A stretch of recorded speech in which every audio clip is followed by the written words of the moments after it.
Pour quelle raison tu regrettes autant ton ex et comment faire pour surmonter cette douleur? C'est le sujet de ce soir avec Antoine Pétavin, coach, auteur et conférencier. Il est en direct avec nous de France. Je te rappelle que tu peux toujours participer à l'émission en envoyant tes questions, tes réactions par WhatsApp au 02 315 10 15 sur les réseaux sociaux, la page Instagram KF ou ma page personnelle Manel Lastafi. Et d'Antoine, est-ce qu'il y a une différence entre le masculin et le féminin dans leur façon de vivre la rupture?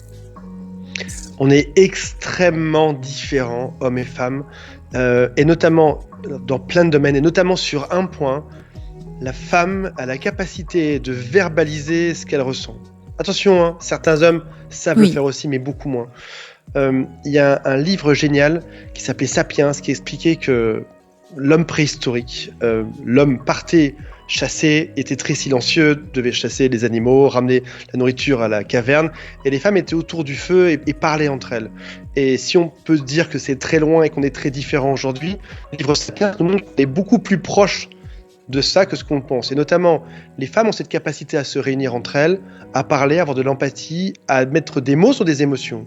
Donc ça veut dire qu'une rupture amoureuse ne laissera pas seule une femme. Une femme va pouvoir se réunir, parler, communiquer, exprimer ce qu'elle ressent et aller de l'avant. Là où un homme aura plutôt tendance à imploser. On lui a appris, t'es un homme, tu ne ressens rien, tu n'as pas mal, tu ne souffres pas. Donc ça fait une immense différence. D'accord Antoine, mais est-ce que le fait de trop en parler, justement, est-ce que ça n'alimente pas cette douleur? Il y a dans l'idéal, on en parle à un professionnel, un psychologue, un thérapeute, un coach, de manière à ce que on ne soit pas cette victime toujours en train de se plaindre aux autres, et puis au passage tes amis, tes copines n'ont pas forcément les meilleurs mots pour toi. Elles ont de l'empathie, elles te sortent rigoler, elles te réconfortent, elles te prennent dans leurs bras, mais elles ne vont pas résoudre le problème en profondeur généralement. Donc dans l'idéal, on va voir un thérapeute pour régler le problème en profondeur, et nos amis sont là pour le support émotionnel au quotidien. D'accord Antoine, et comment tu expliques que certaines personnes, après chaque rupture, ils vivent une dépression profonde et d'autres pas justement? Il y a, c'est une excellente question. On n'est pas tous branchés pareil déjà à la base, de par notre génétique, de par nos expériences de vie, de par notre éducation. Et en plus, chaque rupture ne fait pas mal de la même manière en fonction du moment de notre vie et du type de rupture amoureuse. Par exemple, tu peux avoir une femme qui a toujours très bien géré ses ruptures amoureuses toute sa vie, et à 50 ans, elle a une relation juste de 2 mois, alors qu'avant, elle était mariée pendant 20 ans. Elle est partie tranquillement. Et à 50 ans, de 2 mois, et elle s'effondre, elle fait une dépression, elle ne comprend pas pourquoi. Donc, les ruptures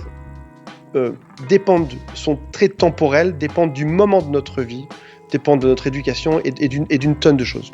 Est-ce que si on a cette blessure justement de rejet ou d'abandon, est-ce que ça empire la façon ou la tristesse juste après une rupture? Bien sûr que ça va jouer. Les schémas de l'inconscient jouent énormément. Pour certains, c'est tout un paradigme de couple qui s'effondre. Tes parents t'avaient dit que tu devais avoir un métier comme ceci, comme cela, que tu devais avoir un mari, une femme, 3 enfants, un chien, une maison, et tout d'un coup, tu divorces à 40 ans, tu as l'impression que ton monde s'écroule. C'est pas que perdre l'être aimé, on n'est pas que 2 personnes qui se réunissent sur Terre, on est 2 univers qui se réunissent. Et tout d'un coup, ça vient faire exploser tout ton univers, toutes tes croyances, tout ce que les gens attendaient de toi ou tout ce que tu pensais que les gens attendaient de toi. Et parfois, c'est extrêmement violent, surtout lorsqu'on l'a pas vu venir. Là, j'entends quelque chose de très, très intéressant. C'est pas le sujet de ce soir, mais j'aimerais quand même te poser la question. Plus on cherche la validation des autres, plus on se soucie du regard des autres, plus, on va souffrir après une rupture, Antoine. Oui. Oh. Bien sûr, évidemment. Effectivement. Plus le regard des autres compte, plus on va souffrir. Et puis on arrive dans le temps à une forme de sagesse où finalement on se dit je ne vis pas que pour les autres, je vis aussi beaucoup pour moi. J'ai pas besoin de plaire tant que ça aux autres. Et puis il y a une théorie dont je parle à beaucoup de gens qui m'appellent, et la plupart d'entre eux m'ont validé. Je vous la confie en avant-première, je n'ai jamais parlé sur internet, je crois. Mm-hmm. Je trouve qu'on devient adulte au-delà de 40 ans. Oh. On verra si vous me suivez dans cette théorie aujourd'hui. En fait, de 0 à 20 ans, on est avec nos parents. J'arrondis. De 0 à 20 ans, on est avec nos parents. Et finalement, on va se construire, comme on l'a dit tout à l'heure, soit par miroir, soit par opposition à l'autre. Je suis comme ma mère, ou je ne veux surtout pas ressembler à ma mère. Je suis comme mon père, ou je veux surtout pas lui ressembler. Et indirectement, en se construisant en miroir ou en miroir inversé, on se construit quand même par rapport à eux.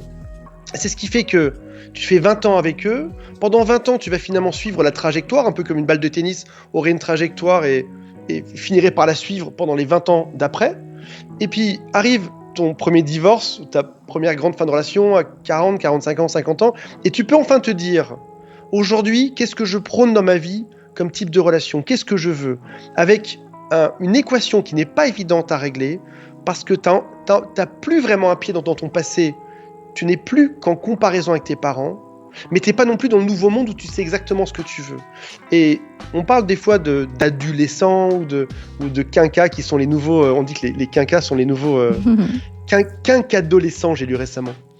On dit que ce sont les nouveaux adolescents parce qu'ils ont le pouvoir financier et ils ont beaucoup moins de règles imposées. Mais tu arrives dans ta cinquantaine avec tout d'un coup un nouveau monde qui s'ouvre à toi avec quasiment ce qui s'appelle un paradoxe du choix. Tu as beaucoup trop de choix devant toi. Tu ne sais pas précisément ce que tu veux faire, mais tu peux faire plein de choses. Tu peux te remettre en couple ou pas, tu peux vivre seul, tu peux avoir des relations par-ci par-là ou te réengager, tu peux refaire une maison ou un mariage ou pas, tu as le choix. Je pense que j'ai le même avis que toi par rapport à l'âge, Antoine. Et justement, c'est culturel chez nous. Quand je dis chez nous, par rapport à mes origines maghrébines, on dit qu'on arrive à l'âge de la maturité à partir de 40 ans. Encore beaucoup de questions, si tu permets, Antoine, mais on se retrouvera juste après Monsieur Nash, plan A. Restez branchés sur KIF.